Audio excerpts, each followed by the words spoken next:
Even to this day, the Soul Society arc is held in high regard by fans of Bleach as being the pinnacle of Kubo's writing ability, from the tight pacing to the intricate plot threads that help to keep the mystery and the suspense going, to the really meaningful character development that absolutely transforms some characters who would later go on to be fan favourites. The Soul Society arc really does have it all. Where the arc really shines, however, are in its fights, and the fights of course are the bread and butter of Bleach. As a shonen battle series, it would have lived and died by these fights if they weren't of a high quality, and the Soul Society arc completely knocks it out of the park when it comes to battles. The fights in the Soul Society arc are quite different from those much later on in the series, and while I love the series from start to finish, the Soul Society arc undeniably has the fights that really kind of mean the most to those involved. There are interesting character motivations from fighters on both sides. Really, you get the impression that these guys are fighting for something that actually means something to them, rather than just fighting for the sake of pushing the plot forward. Unlike later on in the series, when it would become considerably more black and white as to who the heroes and villains were on either side, the Soul Society arc truly does have the best of both worlds. Battles like Ichigo and Byakuya are real battles of ideals, whereas battles like Ishida and Miuri are truly a fight of good versus evil. In this video, I'm going to be looking at what I believe to be the top 5 best fights from the Soul Society arc, from their execution to their choreography to the artwork to the characters involved and their motivations and ability showcase and everything like that, just an overall package of how good these fights actually are. Before we kickstart the video though, guys, if you haven't subscribed to me yet, make sure you hit that button now. This is the place to be for Bleach content on a weekly basis. We do discussions, character analyses, all that sort of thing. There's an entire library for you to go back and look through. And if you are new, make sure to hit the sub button and keep the channel growing. Also join the community, follow me on Twitter, the name is appearing below. And don't forget to join the Discord as well and hit the notification bell on the channel to ensure you get the weekly Bleach videos in your sub box. Now, there really are a ton of awesome fights in the Soul Society arc, and like I said before, a lot of these fights feel really brutal and really visceral compared to some of the battles later on down the line, and whether that's because it feels like there's more on the line here, I don't really know, but there's definitely a sense of weight to a lot of these fights, and so, to be fair, I had to include an honourable mention here. And my honourable mention goes to Ichigo versus Renji, their final battle. And now obviously Ichigo is on a bit of a warpath here, he's trying to save Rukia from execution at the hands of the Soul Society, and Renji is standing in his way, but you get the sense that maybe he's not particularly pleased about everything that's going on in the Soul Society at the moment, and he's really fighting Ichigo out of a sense of misguided duty.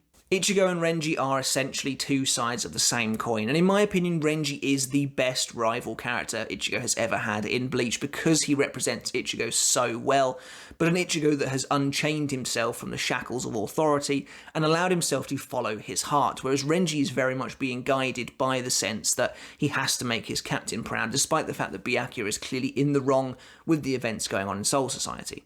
This is a pretty straightforward fight between two guys who have pretty mean swords, and Renji's Zabimaru has never looked more dangerous than it does in this battle, with Ichigo taking some really nasty looking hits. There's also a really nice part in this fight where Kubo totally throws us a curveball where we expect Ichigo to land a pretty devastating hit on Renji due to a nice little flashback that's being interwoven into the fight with Urahara. We were supposed to believe that Ichigo's training is about to pay off, however Renji's skills as a vice captain should not be underestimated, and he's able to dodge Ichigo at the last moment and deliver a blow of his own. It's a really nice fight. Looking back on it now and how far the series has come since then, it's really quite simplistic in comparison, but there's absolutely nothing wrong with that. This is a brutal slugfest between two guys, one who absolutely knows he is right in his heart, and the other one who is unsure about what to do and thinks maybe he's doing the right thing, but there's a big part of him that actually believes that he is not doing the right thing. And the fight is fantastically summed up at the very end in one of probably the most emotional moments in Bleach, where a defeated Renji, who, you know, symbolically has now become unshackled from the goatee by his massively flowing hair, the fact that he's been ruined to the point where he can barely stand, grabs Ichigo and basically just screams at him, "Please save Rukia." You know, that the one thing I couldn't do, I made a mistake, I shouldn't have sided with the Gote 13, I shouldn't have sided with Byakuya. It's incredible character development for someone who would go on to become one of Ichigo's firmest friends throughout the rest of the series, and of course Ichigo's response is fantastic. He just simply looks at Renji with an almost knowing look and just simply says, I will. You know, there's no doubt in his mind, the conviction is there, he will save Rukia at the end of the day, and he has defeated Renji, and it's the first big milestone Ichigo takes towards saving her. So it's a fantastic fight with a phenomenal ending. Number 5 on our list then is Yoruichi Shihoin versus Soifon. In my opinion, this is the best fight either of these two characters ever have in the series because of one real reason. It's the only fight that really showcases their athleticism and their hand-to-hand combat skill. They really actually feel like a couple of ninjas having a serious fight to the death. Yoruichi and Soifon display seriously impressive Hakuda skills in this battle, with really crazy choreography that almost makes the fight look like a dance compared to any fight these two have in the future. However, what I really like about this fight, of course, is the multiple layers to the motives going on here. Soifon kind of tries to make us believe that she looks down on Yoruichi now, that she sees her as scum for abandoning the Soul Society and abandoning her position, but in truth it's masking her real motives, that she is mostly just incredibly upset with Yoruichi that Yoruichi abandoned her and didn't take her with her when she left the Soul Society. And this is a pretty big revelation for a character like Soifon, who up until this point, admittedly we haven't seen a lot of her, but she was shown to be a staunch follower of the rules, of authority, akin to Byakuya or Yamamoto, but you discover that actually she would have abandoned the Soul Society as well had Yoruichi come take her away. So I think it's a really fascinating battle, and you do get to see the absolute best of these two characters fighting. I think Suzumi Bachi has never looked more dangerous than it does here either. That's kind of a weird thing to say, I know, considering she actually successfully kills Gio Vega with Nigeki Kasatsu in the Fate Karakura Town arc, but truthfully I think the actual Shikai looks more deadly here than it does there, just because a character like Yoruichi has been established as being a powerful fighter, and she's terrified of this blade. I think these two have a great and interesting relationship, and to be honest, their characterization is perfect in this fight. Soifon comes across as vindictive, but also dangerous, essentially trying to get revenge on Yoruichi for abandoning her, and Yoruichi tries to stay one step ahead of the game the whole time, and the finale where they both try to use Shunko, and Soifon thinks that she is ahead of Yoruichi in that regard, only for Yoruichi to come out and basically say, you're not ready to use this technique, I already know how to use Shunko, and to a greater degree than you. And there's some really nice imagery here on display with the lightning bolts flying everywhere and stuff like that. And then Yoruichi just completely nullifies everything Soifon can do with Hanki Sosai. And it's just a really sobering moment for a character who, up until this point, had been really sort of stony-faced and proud. And Soifon gets humbled pretty hard at the end of that fight. But it's a really nice battle that, again, brings some really good development for both characters involved. Fight number 4 on this list is another fight for Renji, and it is Renji versus Byakuya. In many ways, this feels like the sequel to Ichigo versus Renji's final battle, because now Renji has taken on the role of Ichigo. Renji, who at the start of the series was truly by the side of his captain, is now facing him on opposite lines. And Renji in this is probably almost my favourite version of Renji. He's hot-headed, he's determined, but he knows finally what is right in his heart, and he is going to save Rukia no matter what. Perhaps he's a little bit brash. He is going up against one of the most powerful captains in the Gotei 13, pretty much believing that he can win, no questions asked. But I do like the fight. I like the mutual, almost kind of respect they have going on. Byakuya readily accepts that Renji's power does equate to that of a Bankai, but he still manages to defeat him anyway pretty much soundly. I love the way the class system of Soul Society is dealt with quite heavily in this fight as well. Renji, of course, is the underdog from the Rukongai slums, going up against one of essentially the most powerful and rich men in the Soul Society. It's more than just a physical battle. It is a verbal battle, it is a battle of ideologies, and I really love what Kubo does with this fight. I love that Byakuya says that Renji would never be able to reach him or even make him fall to one knee, but of course this is the first time we see Renji's Bankai Hihio Zabimaru, and its power on display is pretty impressive. Byakuya ends up on one knee, and it's again another really humbling moment for an otherwise incredibly prideful character. But of course when Byakuya uses his own Bankai, Renji is finished without much difficulty at all. It's a really nice fight that does a couple of things. As I said before, it acts as a sequel to the Ichigo and Renji fight because now Renji's development has come full circle and he is ready to take on the captain he once proudly served. But it also acts as a setup for the final battle between Ichigo and Byakuya, because Byakuya is painted as being this unstoppable beast who is able to decimate Renji, who Ichigo had quite a lot of trouble with. You know that Ichigo's going to have to come up against Senbon Zakura Kageyoshi at some point in the future, and it really does lay the groundwork for some serious suspense for when their fight begins. Perhaps what's greatest about this battle, though, is the way it ends. Renji obviously collapses on the ground, pretty much dead, and Byakuya, summoning some swords to him, basically says, "Are you still determined to save Rukia's life?" And Renji, channeling Ichigo, says, "Yes, I am," and he plunges his blade into Byakuya's chest. Obviously, he's so weak at this point that the blade doesn't even really make contact, it crumbles on Byakuya's clothes. But it's a fantastic moment where Renji finally reaches Byakuya, and even earns some of Byakuya's pretty hard to get respect. Number 3 on this list might be the most simplistic fight of all, but it does have a lot of underlying meaning to it, and that is Ichigo versus Kenpachi. This is the fight that starts it all for Kenpachi Zaraki, who would go on to become one of the single most popular Bleach characters of all time, whose shtick about absolutely loving fights, fighting to the death with almost no regard for his own health, would become an absolute stalwart of the Bleach series moving forwards. But here it was brand new. We had no idea what Kenpachi was really about, other than the fact that he was the bloodthirsty leader of the fighting division. But it's really nice going back and retroactively looking at the fight now, seeing all things like the bells on Kenpachi's hair and the eye patch being explained for the first time. It adds a really unique twist to the fight. The actual fight itself is quite interesting as well, and it's quite different from future Kenpachi fights. It's actually really claustrophobic. Kubo does a really cool job of putting Ichigo, almost trapping him in the streets of the Seirei. It's really tightly packed, and Kenpachi kind of comes out from behind corners and breaks through walls to catch up with Ichigo. He even says himself that he doesn't like chasing rabbits, but that's truly what this fight feels like, a chase a lot of the time.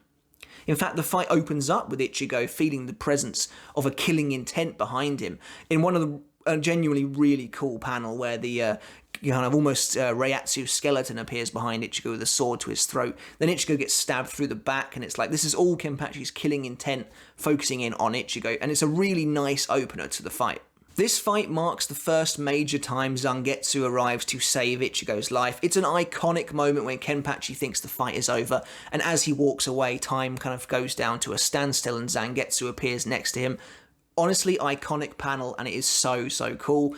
Zangetsu then takes Ichigo into his inner world, and Ichigo learns a pretty valuable lesson that Zanpakuto are not just tools, they are your partners, and Kenpachi he's suffering because his Zanpakuto can't hear it. It's screaming out for his name, but Kenpachi cannot hear it whatsoever, and because of that, Kenpachi is inherently weaker than Ichigo, who should be seeing Zangetsu as his partner, but Ichigo mistakenly believes it to be nothing more than a tool until this moment when Ichigo asks for a second chance and Zangetsu gives it to him. It's a really nice fight because Ichigo and Zangetsu's relationship truly grows at the end here, and we get a bit more insight into the relationship between Shinigami and Zanpakuto, which would of course become more and more important as the series progressed. The fight comes down to a pretty cliche final clash, but it's done really nicely and honestly looks phenomenal, with a dynamism to the drawing that you just don't really see after this arc. Ichigo collapses, but Kenpachi also goes down, and his sword actually breaks in half. But it's here that you get some real development for the big scary captain, who actually turns out to have some kind of sensitivity to him. He's upset that his sword won't speak to him, or at the very least that he can't hear it. Little did we know, of course, that his Zanpakuto spirit was there all along by his side. But that was a story for another time. The second best fight in the Soul Society arc, in my opinion, goes to Uryu Ishida versus Mayuri Kurotsuchi. This is a very different fight to almost every single one on this list. Uryu, of course, is not using a sword. As a Quincy, he uses a bow and arrow to take on the mad scientist captain. And again, much like Yoruichi and Soifon, I think this is probably the best fight both Uryu and Mayuri have.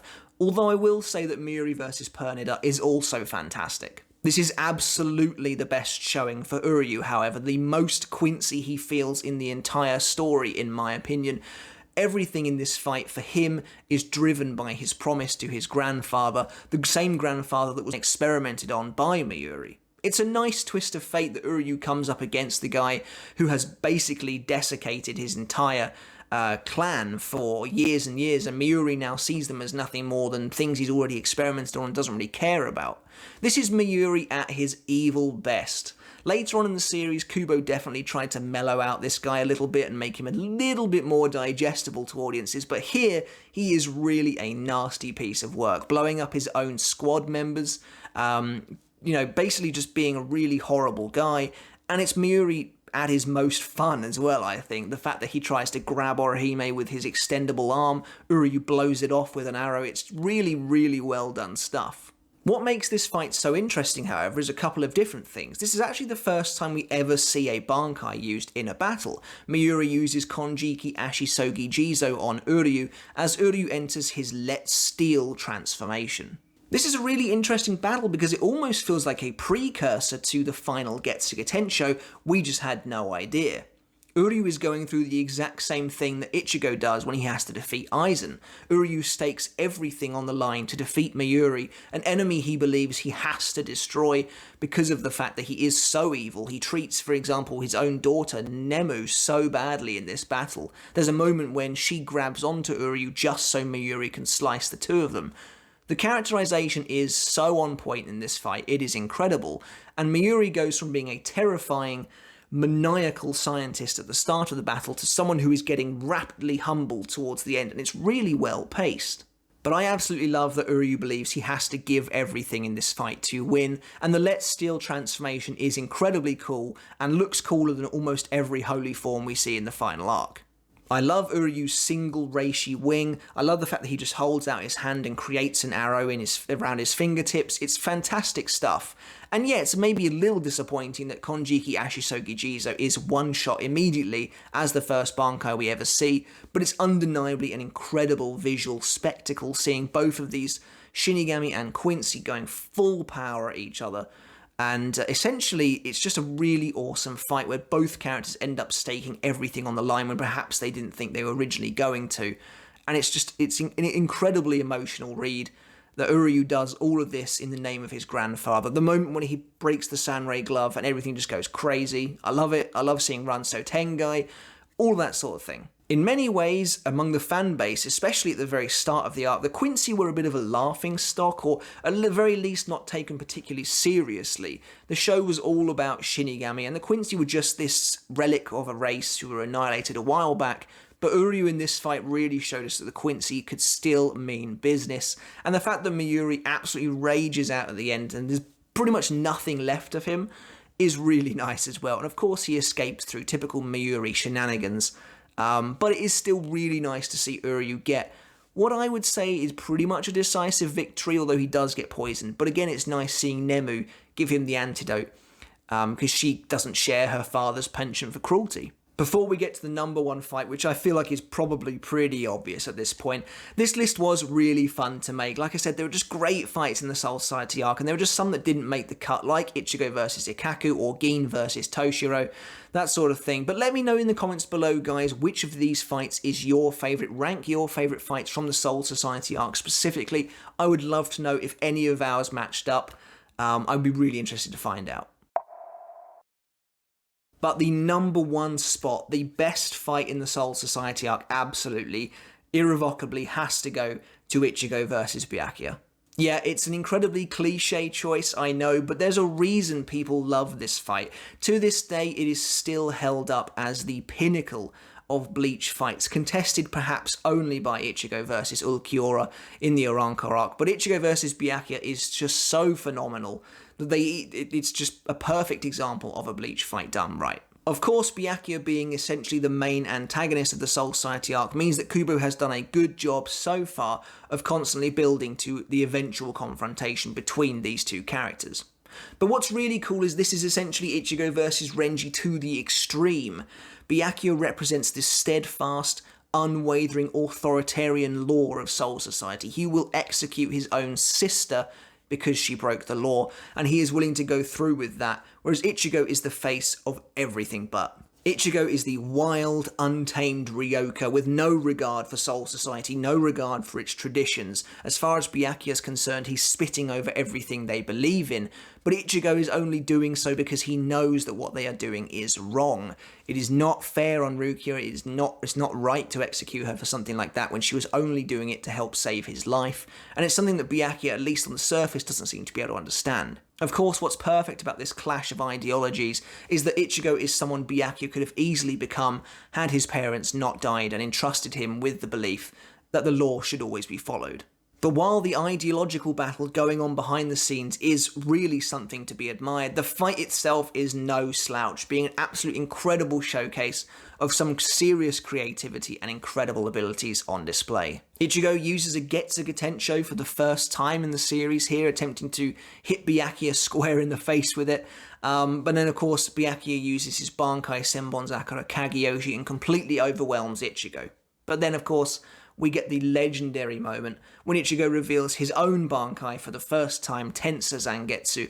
It's completely iconic. That entire chapter was released in colour. All of the pages were coloured because it is a momentous moment in Bleach history. Ichigo achieving Tensa Zangetsu, revealing it to Byakuya, who is positively repulsed at the fact that Ichigo, again, is just tearing up the Soul Society's traditions. It makes Byakuya sick, but Ichigo continues to defy him, gets up close to him, puts his sword to his throat and asks him, is this a miracle? Do miracles occur twice? When Byakuya tries to rebuke him again and again. Their fight goes on, but it grows and it escalates to eventually get to the point where both of them are, reaching exhaustion. Byakuya has activated Senkei, this magnificent ability that nobody ever gets to see. And it looks like he's going to win. And then, of course, the fight throws just a complete 180, and Hollow Ichigo is revealed for the first time truly in the series. One of the minor plot threads throughout the Soul Society arc has been the reappearance of this mysterious Hollow-esque mask, and now finally it comes to fruition. Just as Ichigo is about to be killed by Byakuya, he manages to grab Byakuya's blade, and an almost entirely new persona arrives. This hollowified version of Ichigo goes absolutely crazy on Byakuya, using a black Getsuga Tensho for the first time ever, and again, nearly winds up killing the captain. However, it is very short-lived, and Ichigo is able to free himself from the influence of the Hollow, and much like the Ichigo vs Kenpachi battle, the fight ends with a big clash to end it all. Their black and white auras just kind of collide at the top of the Sokyoku Hill. It is a marvel to behold. The entire thing is drawn so well, and it is a perennial battle that just doesn't come around that often. It really does highlight the entire first arc of Bleach. This fight, Ichigo vs Byakuya, is a sort of milestone moment that can be stamped on the timeline and remembered forevermore as the kind of bar that was raised. This is the bar that all fights coming after this will forever be held to. And really, I feel like only another Ichigo versus Ulquiorra kind of manages to reach that bar, but that's something we can get into a separate video.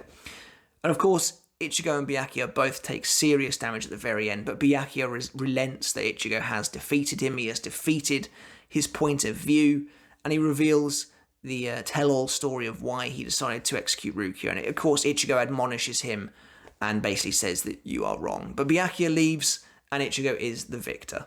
So that's it for my list of the top 5 best fights, including an honourable mention of the Soul Society arc. Guys, let me know in the comments below what you thought of the video and of my list. Do you agree with my placements? Maybe Ichigo versus Byakuya is not your favourite fight of this arc. Do let me know. I'd absolutely love to see your guys' results as well.